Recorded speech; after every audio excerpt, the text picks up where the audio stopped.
Vous êtes-vous déjà arrêté pour regarder le ciel et vous êtes-vous déjà demandé ce qui se cache au-delà de ce que vos yeux peuvent percevoir? L'immensité du ciel bleu et les étoiles qui brillent la nuit ne sont qu'une partie d'une conception bien plus profonde. La Bible nous révèle qu'il n'y a pas qu'un seul ciel, mais trois, chacun avec un but unique et une leçon spirituelle qui nous invite à la réflexion. Ces cieux ne sont pas seulement un concept abstrait. Ils sont un témoignage de la puissance et de la souveraineté de Dieu. En parler nous oblige à regarder au-delà du quotidien, à reconnaître que nous vivons dans un monde connecté à la fois au visible et à l'invisible. Mais pourquoi cette vérité n'est-elle pas plus connue ni prêchée? Peut-être parce que faire face à ces réalités nous met au défi de quitter notre zone de confort et d'accepter notre petitesse face à la grandeur divine. Dans cette vidéo, nous explorons ensemble les trois cieux décrits dans la Bible. Du ciel physique qui nous embrasse chaque jour, en passant par le deuxième ciel où se livrent les combats spirituels, jusqu'au troisième ciel, la demeure glorieuse de Dieu, nous découvrirons comment chaque dimension révèle l'amour, la justice et la puissance éternelle du Créateur. Préparez-vous à un voyage qui non seulement élargira vos connaissances, mais transformera votre façon de voir le monde et votre relation avec Dieu. Lorsque vous aurez fini de regarder cette vidéo, vous comprendrez que nous ne sommes pas là par hasard. L'existence des cieux nous rappelle que nous faisons partie d'un plan plus vaste, conçu par un Dieu qui règne avec une sagesse infinie. Je vous invite à rester jusqu'à la fin et à découvrir comment cette vérité peut changer votre vie pour toujours. Lorsque nous levons les yeux vers le ciel, ce que nous voyons est bien plus qu'une vaste étendue bleue ou un spectacle d'étoiles scintillantes. C'est le premier ciel, une création majestueuse qui nous parle de la gloire et de la sagesse de Dieu. C'est le ciel qui recouvre notre terre comme un manteau protecteur, abritant le soleil, la lune, les étoiles et les nuages. Mais ce ciel, bien qu'il semble simplement physique, est chargé d'un profond symbolisme spirituel que nous ne devons pas ignorer. David, dans le psaume 19, 1, nous le rappelle, « Les cieux racontent la gloire de Dieu, et le firmament raconte l'ouvrage de ses mains. » Chaque lever de soleil, chaque coucher de soleil, chaque arc-en-ciel nous rappelle que le Créateur maintient l'univers avec perfection et ordre. Mais ce premier ciel n'est pas seulement une démonstration de beauté. Il joue également un rôle essentiel dans notre existence. Le but fonctionnel du premier ciel. Le premier ciel a une fonction essentielle à la vie sur Terre. Les nuages qui apportent la pluie se forment ici, une ressource essentielle pour l'agriculture, la nature et la survie humaine. Ce processus n'est pas aléatoire. Cela fait partie d'un système conçu par Dieu avec une précision divine. Dans Genèse 1, 6 à 8, nous voyons comment Dieu sépara les eaux et créa le firmament, l'appelant ciel. À partir de ce moment, ce ciel devient un témoin constant de la puissance créatrice de Dieu. Ce ciel agit comme un filtre protecteur, régulant la lumière du soleil et fournissant une chaleur parfaitement adaptée au maintien de la vie. Sans cet équilibre, la vie ne pourrait pas prospérer. Cela nous rappelle que même dans ce que nous tenons pour acquis, comme le temps ou les saisons, la main de Dieu travaille en silence pour notre bien-être. Le premier ciel et sa connexion spirituelle. Bien qu'à première vue ce ciel semble purement physique, il est impossible d'ignorer sa signification spirituelle. Lorsque nous levons les yeux, surtout en période d'incertitude, notre âme se connecte à quelque chose de plus grand. Combien de fois avons-nous cherché du réconfort en regardant le ciel dans des moments de détresse? Cet acte apparemment instinctif révèle notre dépendance à l'égard de Dieu. Jésus lui-même a utilisé le premier ciel comme illustration pour nous enseigner les soins divins. Dans Matthieu 6, 26, il dit « Regardez les oiseaux du ciel, car ils ne sèment ni ne moissonnent ni n'amassent dans des greniers, et votre Père céleste les nourrit. » Les oiseaux qui vivent sous ce ciel nous rappellent que si Dieu prend soin d'eux, combien plus prendra-t-il soin de nous? Est la limite du premier ciel. Une invitation à la fois. Même si le premier ciel nous relie à l'infini, il nous limite aussi. Nous any pouvons voir dans la mesure où Dieu le permet. Au-delà des étoiles, il existe un mystère que notre vision physique ne peut atteindre. Mais cette limitation n'est pas un obstacle, c'est une invitation à faire confiance à Dieu. Comme le dit Hébreux 11, 3, par la foi, nous comprenons que l'univers a été formé par la parole de Dieu.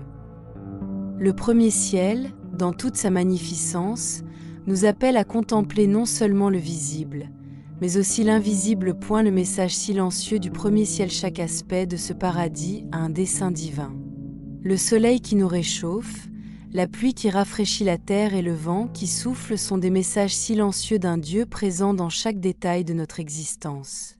Avez-vous déjà pris le temps de réfléchir au miracle quotidien qui se produit lorsque la lumière du soleil illumine votre journée ou lorsqu'une brise fraîche caresse votre visage?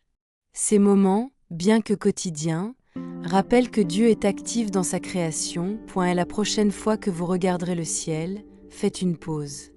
Observez comment les nuages se déplacent, comment le vent souffle et comment la lumière change.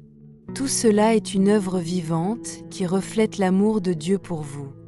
N'oubliez pas que ce ciel n'est pas seulement là pour être admiré.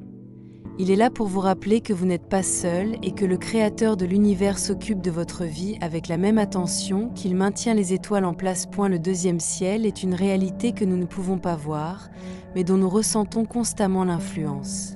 C'est un espace où se déroulent chaque jour des batailles spirituelles entre les forces du bien et du mal, ayant un impact sur nos décisions, nos émotions et notre vie quotidienne. Ce paradis est mentionné dans la Bible comme le lieu où se manifestent les conflits entre les anges de Dieu et les forces démoniaques, une dimension spirituelle qui transcende notre compréhension humaine. Est la scène des batailles spirituelles dans Éphésiens 6, 12. L'apôtre Paul nous dit « Car nous n'avons pas à lutter contre la chair et le sang, mais contre les principautés, contre les puissances de ce monde de ténèbres. » Cette déclaration nous révèle que bon nombre des difficultés auxquelles nous sommes confrontés ne sont pas seulement physiques, mais spirituelles. Le deuxième ciel est le lieu où se déroulent ces batailles, qui affectent tout ce qui se passe sur terre. Un exemple clair de cela se trouve dans le livre de Daniel. Dans Daniel 10, décembre 2013, l'ange qui a été envoyé pour répondre à la prière de Daniel a rencontré une opposition démoniaque, étant détenu par le prince de Perse pendant 21 jours jusqu'à ce que Michel, l'archange, vienne à son aide.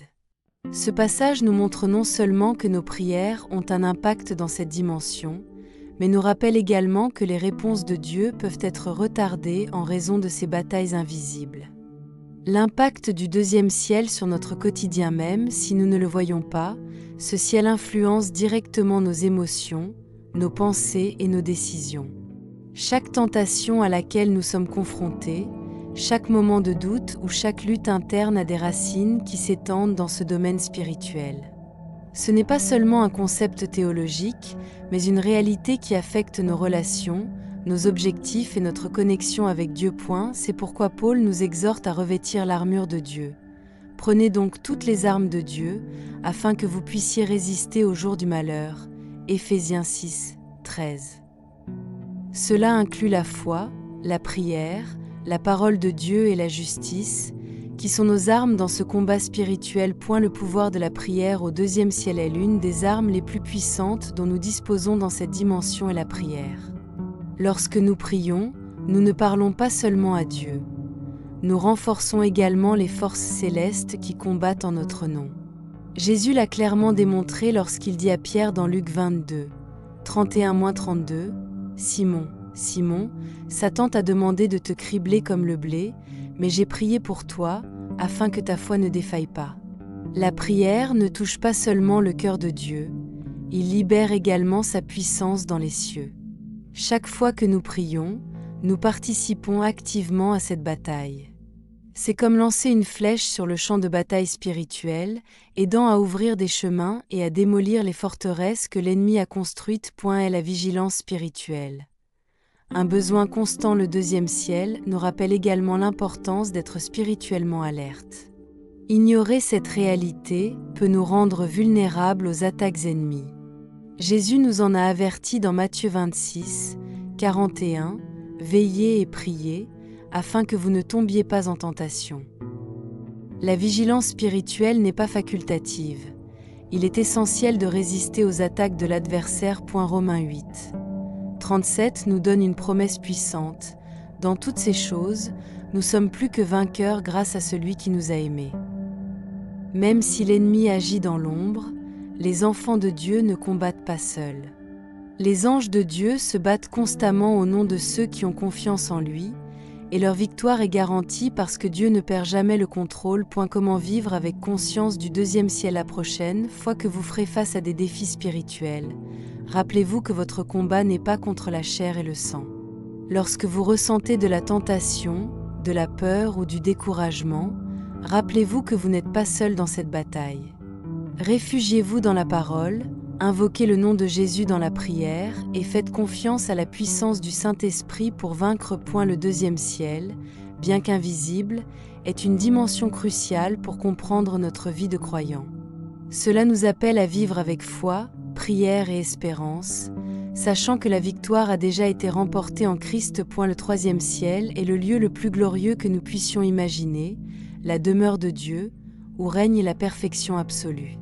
C'est un espace hors des limites humaines, un royaume céleste où il n'y a ni douleur, ni tristesse, ni mort, et où la communion avec Dieu est éternelle et parfaite. Ce paradis représente non seulement notre destinée finale en tant que croyants, mais aussi une promesse qui transcende toute compréhension terrestre. Une vision du troisième ciel dans la Bible. L'apôtre Paul nous donne un indice sur l'existence du troisième ciel lorsqu'il dit « Je connais un homme en Christ qui, depuis 14 ans, s'il était dans le corps, je ne sais pas. S'il était hors du corps, je ne sais pas. S'il était hors du corps, je ne sais pas. Dieu le sait, il fut enlevé. Jusqu'au troisième ciel. 2 Corinthiens 12, 2. Ce passage nous donne un aperçu d'un lieu indescriptible, au-delà de toute expérience terrestre, où la gloire de Dieu remplit tout point. Dans Apocalypse 21. 2. L'apôtre Jean décrit ce ciel comme la Nouvelle Jérusalem, une ville descendant du ciel, parée comme l'épouse de son mari. Imaginez-le, des rues dorées, des portes de perles et un lieu où la lumière ne vient pas du soleil ou de la lune, mais de la gloire de Dieu lui-même. Ce paradis est l'accomplissement de toutes les promesses de Dieu, la destination finale de ceux qui persévèrent dans la foi. Est la présence de Dieu. Le cœur du troisième ciel, ce qui rend le troisième ciel incomparable, ce n'est pas sa richesse ou sa beauté, mais la présence directe de Dieu. Là-bas, il n'y a pas besoin de temple, car Dieu lui-même habite parmi son peuple. Apocalypse 22, 3-4 dit « Le trône de Dieu et de l'agneau sera dans la ville, et ses serviteurs le serviront, ils verront son visage. » Cela signifie que, pour la première fois, les croyants pourront voir Dieu face à face. Une expérience qu'aucun mot humain ne peut décrire pleinement. Et la présence de Dieu dans ce ciel représente le point culminant de notre relation avec lui. Tout ce à quoi nous sommes confrontés sur terre, chaque lutte et chaque déchirure, trouve son but dans cette destinée éternelle. Comme le dit Apocalypse 21, 4, Dieu essuiera toute larme de leurs yeux, et il n'y aura plus de mort, et il n'y aura plus ni pleurs, ni douleur. Le caractère sacré du troisième ciel. Le troisième ciel reflète également la sainteté et la justice de Dieu. Tout le monde n'aura pas accès à ce lieu glorieux. Apocalypse 21, 27 nous dit « Rien de ce qui est impur, ni de ce qui commet des abominations ou du mensonge n'y entrera, mais seulement ceux qui sont écrits dans le livre de vie de l'agneau. » Ce rappel n'est pas une menace, mais une invitation à vivre dans la sainteté et à mettre notre foi en Jésus, qui est le seul chemin vers cette demeure céleste. Un espoir qui transforme des vies. Vivre avec la certitude du troisième ciel change non seulement notre perspective sur la vie éternelle, mais aussi sur notre existence terrestre. Savoir que cet endroit nous attend nous donne la force de persévérer, même au milieu des épreuves les plus difficiles. Comme le dit Romains 8, 18, les souffrances du temps présent ne valent pas la peine d'être comparées à la gloire qui sera révélée en nous. Cet espoir ne concerne pas seulement l'avenir, cela transforme également notre présent. Il nous invite à vivre avec un objectif éternel, à refléter le caractère de Dieu dans tout ce que nous faisons et à partager cette promesse avec les autres. Un appel à la fois. Le troisième ciel n'est pas seulement une destination, c'est une invitation. Dieu appelle chacun de nous à expérimenter cette gloire éternelle, mais cette promesse ne se réalise que lorsque nous acceptons Jésus comme notre Sauveur. C'est un lieu réservé à ceux qui lui ont donné leur vie et ont vécu avec foi et obéissance. Et la grandeur de ce paradis nous amène à une question importante. Vivons-nous d'une manière qui honore Dieu et nous prépare à ce lieu glorieux?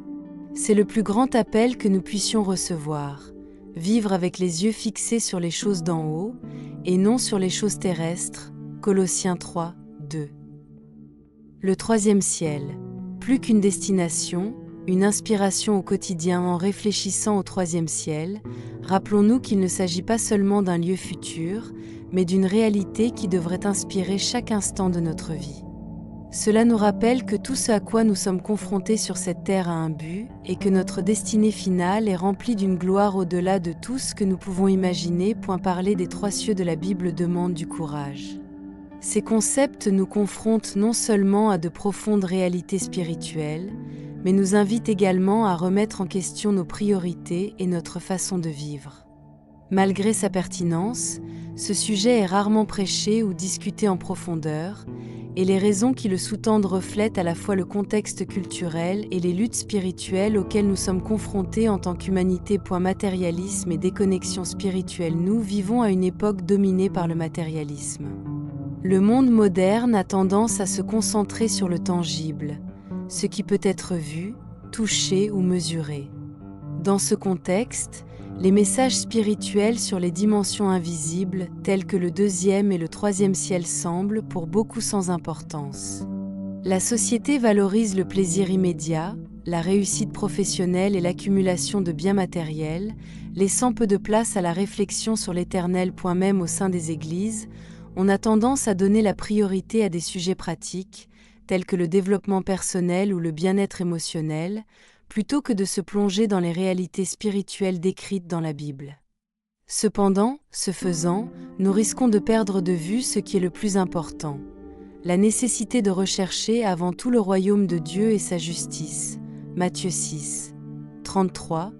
L'inconfort d'affronter notre finitude. Parler du ciel, c'est aussi réfléchir à notre fragilité et à notre finitude. Reconnaître qu'il existe un deuxième ciel où se déroulent les batailles spirituelles et un troisième ciel où Dieu vit nous fait sortir de notre zone de confort. Cela nous oblige à faire face à des questions inconfortables. Suis-je prêt pour l'éternel? Est-ce que je vis dans l'obéissance à Dieu? Dans un monde qui promeut l'autonomie et le contrôle de notre destin, accepter qu'il existe des dimensions spirituelles que nous ne pouvons pas contrôler est un défi. C'est pour cette raison que beaucoup préfèrent ignorer cette question, cherchant à éviter l'inconfort de réfléchir à son impact sur notre vie quotidienne. Le combat spirituel pour le silence. Nous ne pouvons pas ignorer que l'ennemi a intérêt à nous maintenir dans l'ignorance de ces vérités spirituelles. Satan sait que comprendre les trois cieux peut renforcer notre foi et nous donner une perspective éternelle qui nous motive à vivre dans la sainteté. Elle encourage donc les distractions, la confusion et la peur, en cherchant à faire en sorte que cette question soit reléguée aux oubliettes. Éphésiens 6, 12 nous rappelle que notre lutte n'est pas contre la chair et le sang, mais contre les forces spirituelles du mal. Ces forces agissent dans l'ombre, essayant de nous empêcher de découvrir le pouvoir transformateur qui accompagne la compréhension des cieux. Cependant, comme nous l'assure 2 Corinthiens 2, 11, nous n'ignorons pas les machinations de l'ennemi. Le besoin de courage dans la prédication. Dans un monde de plus en plus axé sur le matérialisme, prêcher sur le ciel demande du courage. Ce message nous met au défi de vivre non par ce que nous voyons, mais par la foi. 2 Corinthiens 5, 7. Cela nous invite également à donner la priorité à l'éternel plutôt qu'au temporel, ce qui contredit souvent les récits populaires sur le succès et le bonheur. Les dirigeants spirituels qui abordent cette question doivent le faire avec amour, clarté et autorité biblique, en aidant les gens à comprendre que nous ne sommes pas ici par hasard. Dieu a un plan plus ambitieux pour nos vies, et ce plan implique de nous préparer à vivre éternellement avec lui au troisième ciel. Un appel à réfléchir et à agir. Ignorer les cieux, c'est ignorer le dessein éternel que Dieu a pour chacun de nous. Réfléchir à ces réalités spirituelles transforme notre perspective et nous aide à affronter les défis de la vie avec espoir. Comme le dit Colossiens 3, 2, concentrez votre attention sur les choses d'en haut et non sur celles de la terre. Lorsque nous comprenons que notre lutte quotidienne a des conséquences éternelles et que notre récompense ultime est en présence de Dieu, tout prend un nouveau sens. Nous ne vivons plus seulement pour nous-mêmes, mais pour accomplir le dessein divin que Dieu nous a confié. L'impact d'une vision éternelle. Imaginez comment votre vie changerait si vous vous souveniez chaque jour que le ciel vous attend, que vos prières déplacent les forces célestes et que Dieu vous prépare un endroit parfait. Vivre avec cette conscience nous remplit d'espoir, de but et de courage pour relever n'importe quel défi. Ne laissez pas le bruit du monde faire taire ce message.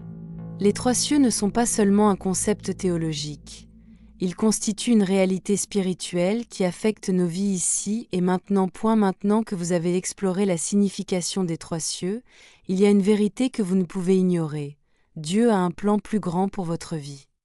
Ce plan englobe non seulement votre existence terrestre, mais aussi votre éternité. Le troisième ciel, la demeure de Dieu, est la destination réservée à ceux qui mettent leur foi en Jésus comme sauveur.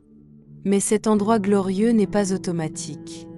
Cela nécessite une décision personnelle qui transformera votre vie pour toujours. L'appel de Dieu à ton cœur. Dieu ne nous oblige pas à le chercher, mais il frappe constamment à la porte de notre cœur. Apocalypse 3, 20 dit « Voici, je me tiens à la porte et je frappe. Si quelqu'un entend ma voix et ouvre la porte, j'entrerai et je mangerai avec lui, et lui avec moi. » Cette invitation est profondément personnelle.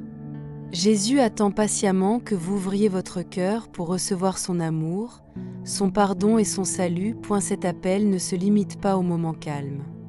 Dieu nous cherche souvent au milieu de nos luttes, lorsque nous sentons qu'il n'y a aucun espoir. Dans ces moments-là, son invitation devient plus claire. « Venez à moi, vous tous qui êtes fatigués et chargés, et je vous donnerai du repos. » Matthieu 11, 28. Le coût et la valeur de la décision d'accepter Jésus comme sauveur ne signifie pas que la vie sera facile, mais cela signifie que vous ne serez jamais seul. C'est une décision qui implique de renoncer à notre autosuffisance et de faire confiance au plan parfait de Dieu. Comme Jésus l'a dit dans Luc 9, 23, « Si quelqu'un veut me suivre, qu'il renonce à lui-même, qu'il se charge chaque jour de sa croix et qu'il me suive. » Même si cet appel requiert du dévouement, les promesses qui l'accompagnent sont incomparables.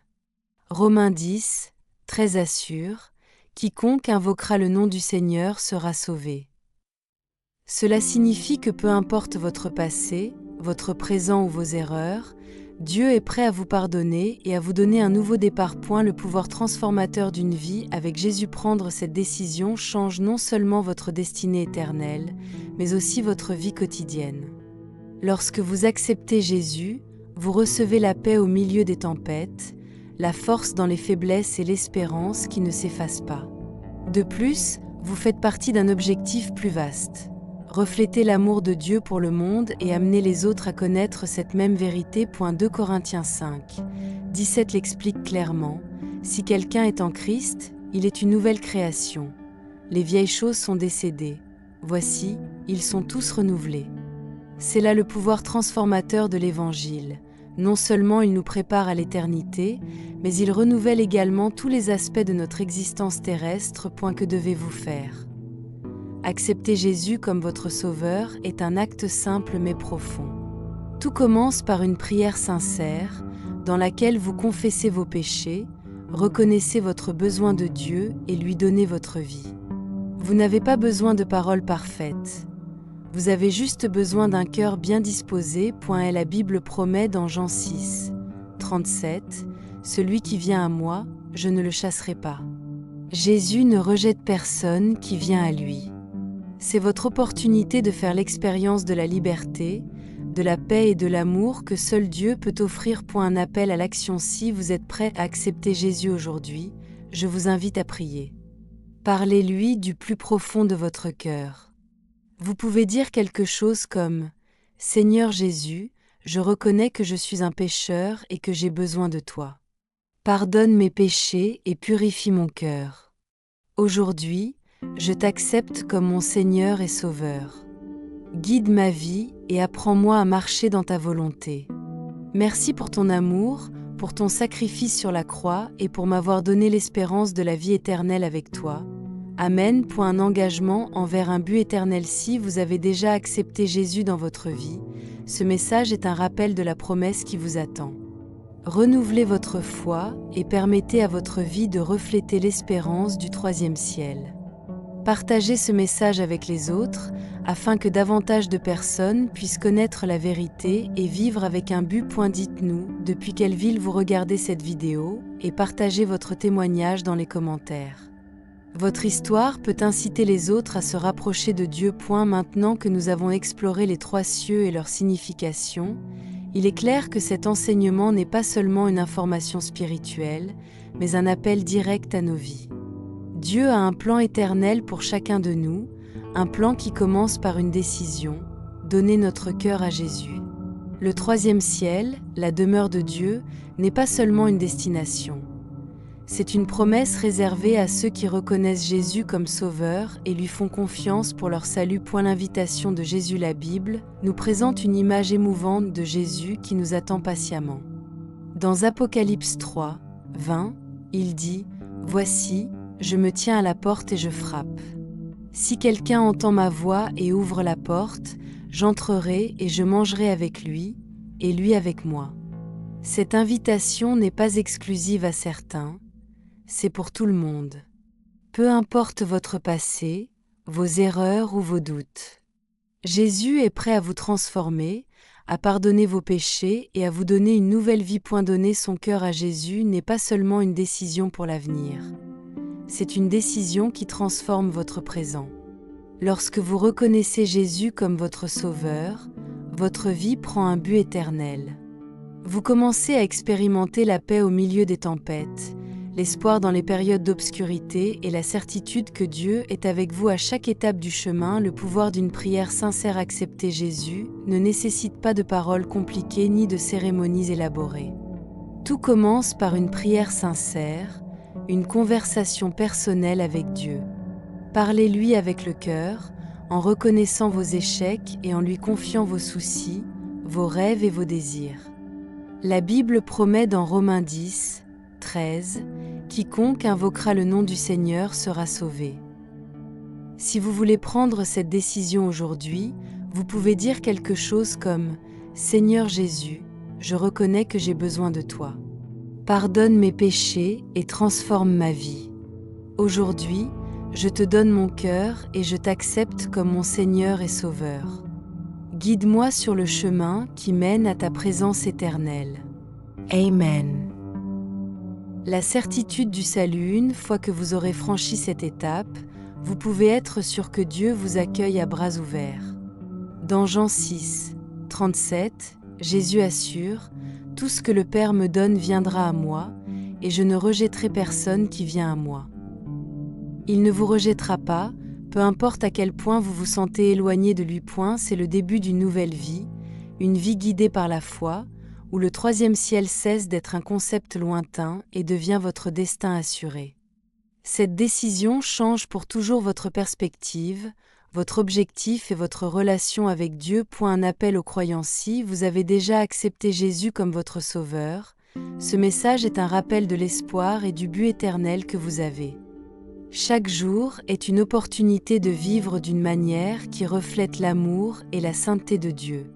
C'est aussi un appel à partager cette espérance avec les autres, car chacun a besoin d'entendre le message des trois cieux et le projet éternel de Dieu. Déclarez votre foi avec audace. Si ce message vous a touché, confirmez avec un « Amen » dans les commentaires et partagez d'où dans le monde vous regardez cette vidéo. Témoignez comment la connaissance du ciel a transformé votre vie et comment Dieu a été fidèle à chaque étape.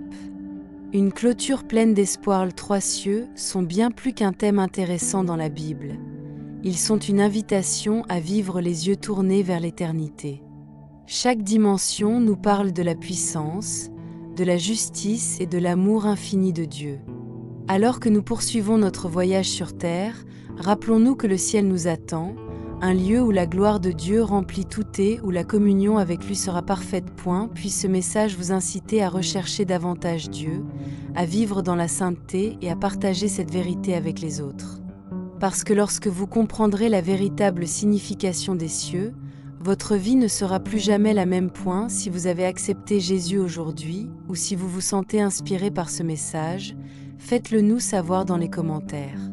Que Dieu vous bénisse, au nom de Jésus. Amen.